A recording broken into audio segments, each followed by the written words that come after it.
as the Northerners retreated from the Battle of Second Manassas, April 30th, April 31st, August 30th, August 31st, September 1st. Essentially, the North went in this direction. They were chased by Stonewall Jackson's men. Probably there wasn't a lot Jackson and his men could do. For one thing, they had been fighting relentlessly and very hard fashion for at least 3 days at this point, 4 days. They had marched a very long way and simply couldn't do it. And more than that is a terrific rainstorm hit as the North retreated into the safety of the Washington defenses. At the same time, though, Lee's got a problem. If Lee retreats south, he's going to allow the North to come back into this section. He needs those crops. Also, there's many more Northern soldiers than there are Southern soldiers. At some point, Lee's army is going to not be able to fill all the holes, not be able to fill all the cracks, and catastrophe will occur. And later on, 2 years later, something like this does occur. So Lee doesn't have many good choices.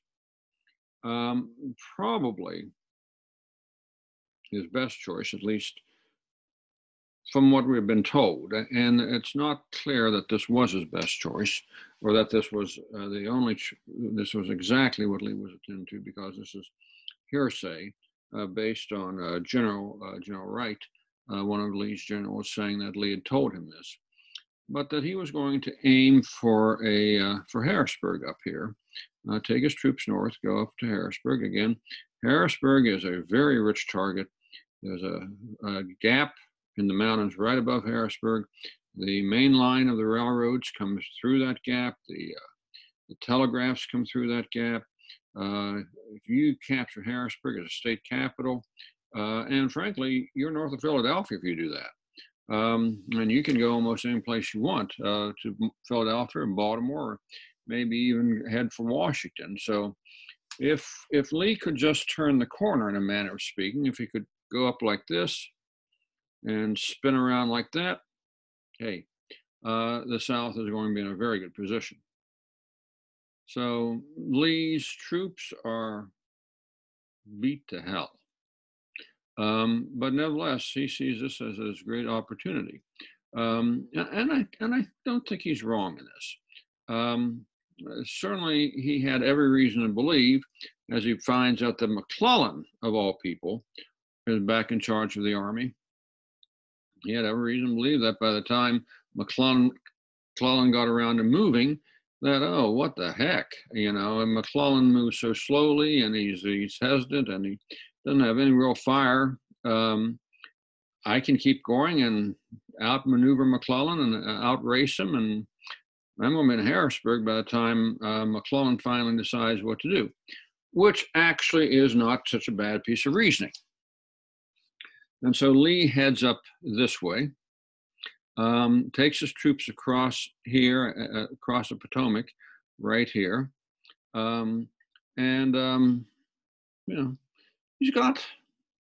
He's hoping that Maryland will join the Confederacy with a Southern army next to them. Now, that's not going to happen. But he thinks it may happen, and who knows? It's not such a bad idea. And Maryland is, after all, a slave-rich state. He heads up this way, and somewhere in here, the North leaves a group of soldiers, a large number of soldiers, at Harper's Ferry, which is right over here. If Lee can't leave these soldiers here, they're going to be directly across his lines of communication, lines of supply. So he's got to get rid of them. He sends Jackson with 3 different columns to surround Harper's Ferry. Harper's Ferry is indefensible. There's no possible way to defend Harper's Ferry. The mountains on all sides of it make it impossible for somebody on the bottom of those mountains in Harper's Ferry to ward off those on top of the mountain, and it would just simply be a turkey shoot. So anyway, in any case, Lee divides his army into 4 pieces, one under Longstreet, heading up toward Hagerstown and north here, and then 3 pieces under Jackson, closing in on Harper's Ferry. And they're going to seize Harper's Ferry. That's not going to be an issue.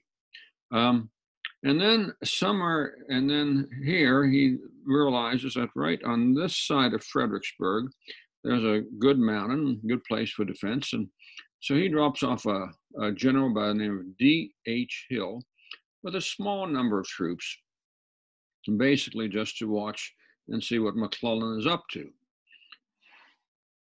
D.H. Hill never figured that he would have to have a lot of troops or need a lot of troops. None of them expected McClellan to move quickly. And there was no reason to expect McClellan to move quickly. But there's a problem. Lee wrote out his orders, telling where all his troops were going. Jackson rewrote the orders and sent them to D.H. or tried to send them to D.H. Hill to make sure that D.H. Hill was in the loop. And D.H. Hill was technically under Jackson, so he should receive his orders from Jackson. In the most unbelievable circumstance, somebody used those orders and wrapped them around 3 cigars and tucked them in his pocket. They're lost with the 3 cigars. Some soldiers who stopped to make coffee happened to see this piece of paper and the cigars.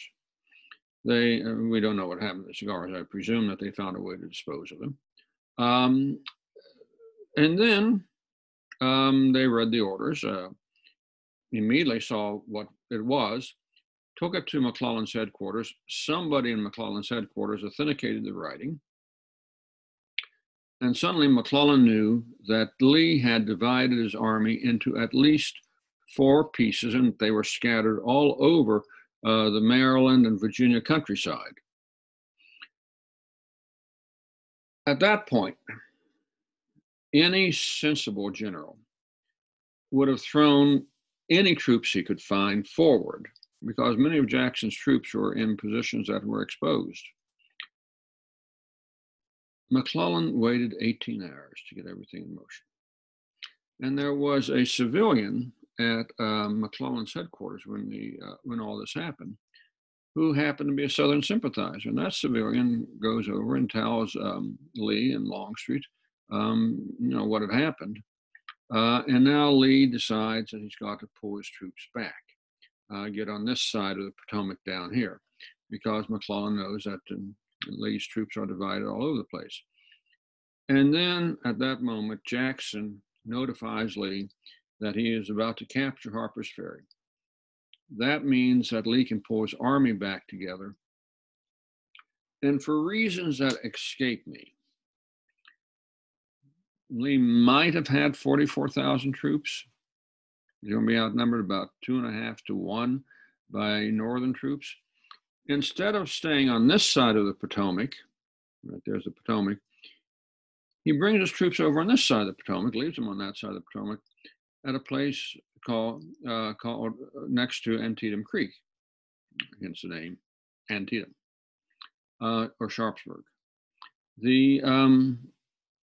It's almost incomprehensible. It's a good defensive position, don't get me wrong, but if you've only got 44,000 troops, and you're facing 100,000 or so troops from on McClellan's side, it's absolute madness to leave it there. Nevertheless, Lee did leave it there, did leave his army there. As I say, it's a fairly good defensive position. It's not a great defensive position, but it's a pretty good one. And there, of course, is where the Battle of Antietam is going to begin. September 17th, early in the morning, the fight, almost as soon as you could see your hand in front of your face, the fighting begins. Before the day is over, the bloodiest day in the history of the Western Hemisphere will occur. it's a small battlefield. It's not a very big one. I'd hope that someday some of you will go and walk over it. It's not a big battlefield at all. And they put about 21,000, who knows, bodies and wounded and such. You know, dead horses every place. Tiny battlefield. It was said, it's often said on battlefields that you could walk from one end of it to the other without stepping on the ground, just simply from stepping from body to body. Most times that's hyperbole, that's exaggeration. Not at Antietam. The bodies were stacked so deep that you could literally walk from one end of the battlefield to the other. Horses refused to walk across the battlefield because horses are trained not to step on human beings. And there are a lot of human beings that could be stepped on at that point. It was absolutely horrid. I'm going into the details of the battle, but it was a day of almost unimaginable savagery. The next day, September 18th, Lee, despite being badly battered, kept his troops in line on the northern side of the Potomac. And McClellan, to his utter disgrace, did not throw his many troops at Lee. And the next day, Lee retreats across the Potomac, pretty much unharmed in doing so.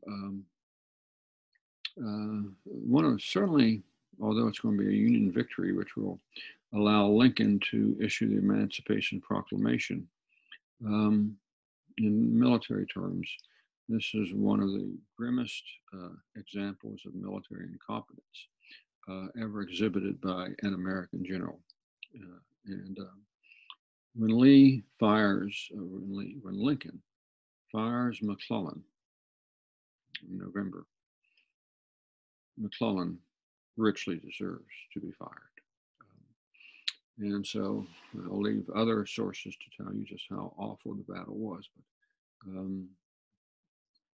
this is really the darkest day in United States military history. An absolute chance to end the Civil War and end the killing. And McClellan could not bring himself to make that final effort and to go out and do so, to bring it all to an end. It's sad. I don't know what else to say about it. It's a terrible thing.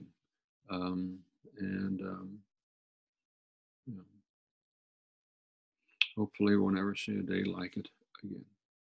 Everybody take care. Thank you. I wish you good health.